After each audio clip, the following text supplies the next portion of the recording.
मेरा सौभाग्य है तो उड़ीसा की इस पवित्र धरती पर मैं जनता के दर्शन करने आया हूँ।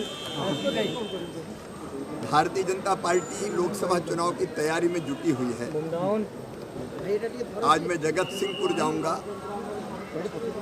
वहाँ हमारे बूथ के कार्यकर्ताओं का सम्मेलन है और बूथ कार्यकर्ताओं के सम्मेलन में भाग लेकर मैं कटक आऊंगा। यहाँ लोकसभा चुनाव के लिए संचालन समिति की बैठक हम करेंगे, लोकसभा चुनाव की हम तैयारी करेंगे। बीच में मैं वृक्षारोपण के कार्यक्रम में भी भाग लूँगा, क्योंकि मैं रोज पेड़ लगाता हूँ। कार्यकर्ता के घर भी जाऊँगा, भोजन करूँगा और रास्ते में लोगों से गपशप भी करेंगे। हमारे प्रधानमंत्री श्रीमान नरेंद्र मोदी जी ने विकसित भारत बनाने का संकल्प लिया है। आज़ादी के अमृत काल में एक वैभवशाली, गौरवशाली, संपन्न और समृद्ध भारत का निर्माण प्रधानमंत्री श्रीमान नरेंद्र मोदी जी के नेतृत्व में हो रहा है और इस लक्ष्य को पूरा करने के लिए फिर तीसरी बार मोदी सरकार बने, इस काम में हम लगे हुए हैं। चारों तरफ उत्साह का वातावरण है।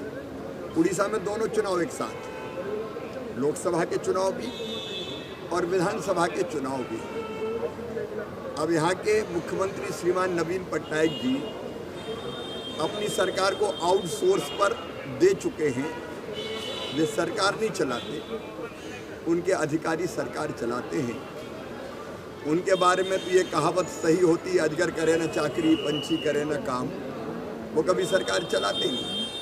और वे लगाम अधिकारियों ने पूरे उड़ीसा को भ्रष्टाचार के दलदल में फंसा दिया है। यहाँ करप्शन है, बिना लिए दिए कुछ होता नहीं है। माताएं, बहनें, बेटियां यहाँ असुरक्षित है। महिलाओं पर अत्याचार के मामले में उड़ीसा को शीर्ष स्थान पर पहुंचा दिया गया है और केंद्र सरकार की योजनाओं प्रधानमंत्री श्रीमान नरेंद्र मोदी जी ने उड़ीसा के विकास के लिए जो पैसा दिया है, उन योजनाओं को ठीक ढंग से इम्प्लीमेंट नहीं किया जा रहा है। यहाँ तक कि पैसा मोदी जी भेजते हैं और ठप्पा नवीन बाबू लगा देते हैं योजना पर।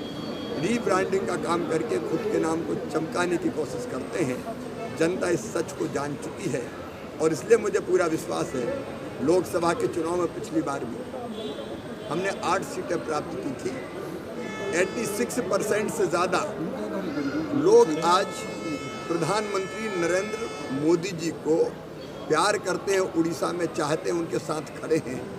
मुझे लगता है कि भारी बहुमत से हम लोकसभा के चुनाव भी जीतेंगे और विधानसभा में भी भारतीय जनता पार्टी भारी बहुमत प्राप्त करके अपनी सरकार बनाएगी। मध्य प्रदेश में नागरी बहना एक गेम चेंजर है। इससे बोला जा रहा है कि उड़ीसा में अब मुझे तो बड़ा गजब लगता है जो विज्ञापन दे रहे हैं। विज्ञापन है केवल, वो कहते हैं ये मर गया, इसको लाभ मिल गया, पता चला वो जिंदा है। ये तो मैंने कहीं नहीं देखा, उड़ीसा में देख लो। एसएचजी के बारे में केवल प्रचार हो रहा है।